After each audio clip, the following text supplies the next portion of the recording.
more customers from around the globe may just get a taste of the beef state. Coming up here tonight on NTV's Grow, reaction to the vote to give the president so-called fast-track trade power and what it means for Nebraska agriculture. Plus, local farmers speak out, saying the EPA needs to keep a strong level of ethanol in our fuel. Also, we'll learn why the Lung Association is in support of ethanol. And this is Dairy Month. We'll learn a little bit more about dairy production here in Nebraska. Get ready to grow.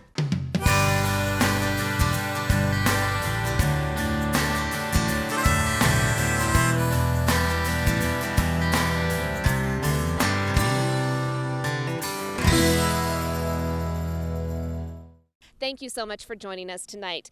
Corn farmers call it a victory for farmers as President Obama gets fast-track power. The Senate voted this week 60-38 to let the president negotiate trade deals with Asia and Europe. Congress can approve or reject agreements, but not change them. President Obama and Republican leaders say U.S. producers must reach more global markets. Nebraska exports more than $1 billion of beef a year, and the governor thinks we could do even more. Governor Pete Ricketts just returned from his first trade mission to Europe. He said fast-track trade power will help the state do more business overseas. Ricketts said, quote, "As I have said from the beginning of my governorship, one of my top priorities is to grow Nebraska, and that means creating jobs and expanding businesses. Increasing exports is one way to do that." End quote. Now, the Nebraska Farm Bureau praises the vote to approve Trade Promotion Authority. In the words of Farm Bureau President Steve Nelson of Extel, trade has been and always will be about the opportunity to build and strengthen relationships with other nations, helping both grow our economic future and enhancing national security for our country. Local Democrats have spoken out against this move. Their main concern is with the Pacific trade deal. They say that it will weaken wages and benefits, and it could have the potential to threaten American jobs and even environmental protections.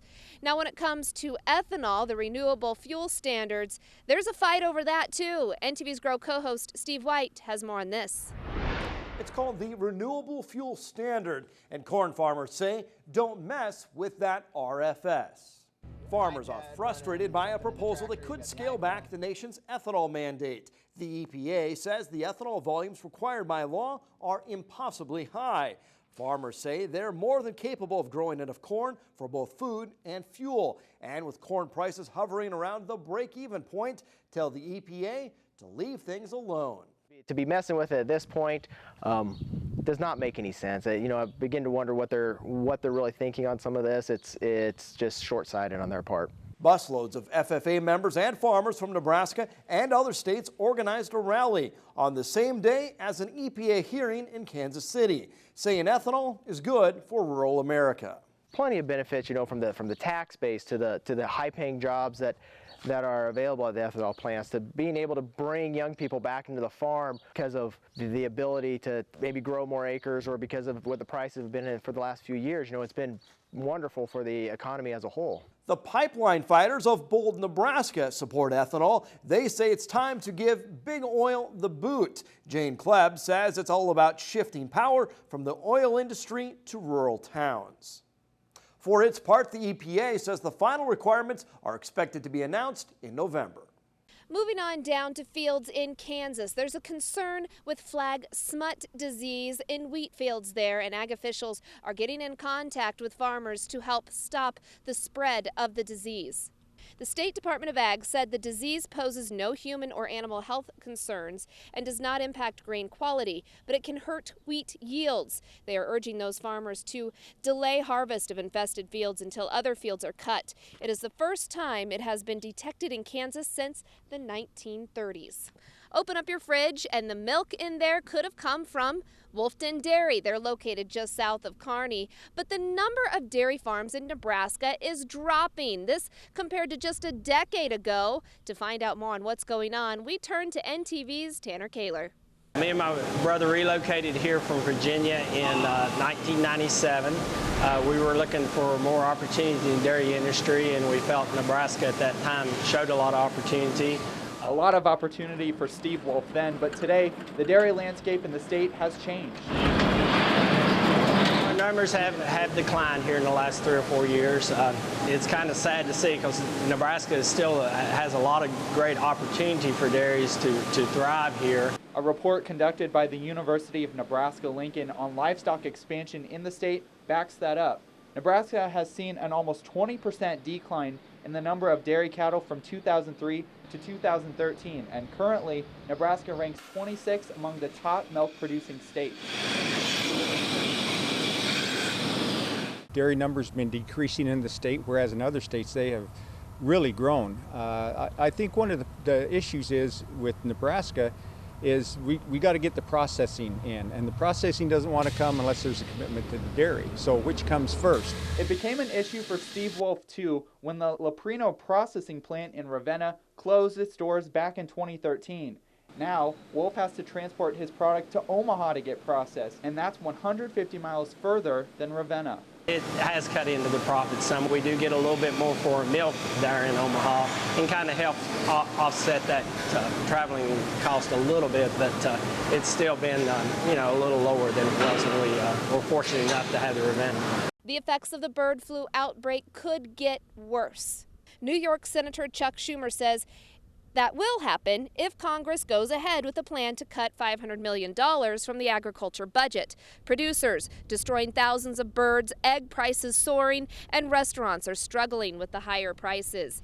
Well, it's no secret mosquito season was off to an early start, and it is hit hard as well. And of course, you want to protect yourself and your family from West Nile virus. Also, don't forget about your horses. Our weather patterns have been quite abrupt, and so with the moisture that we've had and now the really warm temperatures, mosquitoes are really taking off. Mosquito levels in Kansas are already higher than all of 2014, and there's been one positive case of human West Nile. West Nile can also be deadly for horses. Veterinarians encourage horse owners to start vaccinating against the virus now. Dogs and cats do not get West Nile, but they can get other diseases, so try to reduce mosquito activity by removing standing water. Ways that we can do that are to identify areas where mosquito breeding might be taking place. So areas of standing water, so things like an old tire or a water trough or even a bird bath. Trying to empty those when possible. If we need to leave water around, cleaning those areas at least once a week, if not more frequently, and that'll really diminish the number of mosquito populations that are breeding and harboring. Normally you say the dust has settled, but really the mud has dried up after the high school rodeo finals, and now some cowboys and cowgirls are going to move on to nationals. Year-end all-round winners were Jade Atkins, a broken bow on the girls' side, and Riley Wakefield of O'Neill for the boys. In addition, the top 4 in each of the 12 events will go on to compete at nationals next month in Wyoming. That includes all 3 of the triplets from Riverdale we featured last week right here on NTV's Grow. For more results, go to our website, nebraska.tv. Just click on NTV's Grow.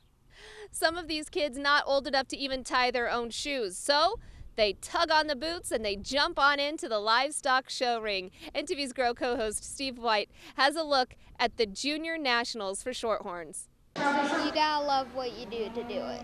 Work ethic is learned early in the cattle business. I was about 5 actually when I showed by myself for the first time, so I've been doing it for quite a while now. Now 16, Taylor Strope of O'Neill helps her brother Barron compete at the Shorthorn Junior Nationals. I made the cut to go to the finals. And how does that feel? Feels really good. Kids as young as 3 and 4 pose with their purple ribbons. Haley Alden remembers those days. The 20-year-old attended her first national show when she was just a baby. Most of these young kids have been around the show industry for a very long time, and so they have been able to watch the kids around them, and we're great to have such a great industry, that we have such great role models. The Shorthorn breed has a long history dating back more than 400 years to the English countryside. They can be red or white, even gray and black, or speckled, further appealing to kids. the design, the colors of what the shorthorn are, definitely does an additional eye appeal to them. Months of preparation culminate in front of a judge as a crowd looks on. Oh, it is so nerve-wracking. I still get nervous all the time, but you know, that first time, or you know, you get through it, and then it's such a rush coming out of the ring because you know that you did it. Kids try to remember everything Mom and Big Sister passed along. Where to set the feet, Look at the judge, how to keep the head up. making the calf look its best. Competition can be humbling, but for cattle kids, it embodies the values of the farm. Eat beef, shorthorns, and America. You might be getting used to seeing some of the newest machinery out in Nebraska fields, but you know what? Some of the earlier versions of that machinery can also still get some work done. The 13th annual Antique Tractor Pull in Franklin attracted quite a crowd, despite many farmers working in the field still. Though these aren't the souped-up models, but the machines many remember from days gone by. These tractors normally aren't used on the farm very much anymore, or, you know, that's bringing back some of the history and stuff of the area. Some of them are pretty small, but they can pull quite a bit, so that's fun to see. Money raised from the tractor pull supports the Franklin FFA. It's the rally for rural America. We'll tell you more about what happened down in Kansas City and how Nebraska farmers and ranchers participated. That's coming up after the break. Later on, your Grow Forecast. Stick around.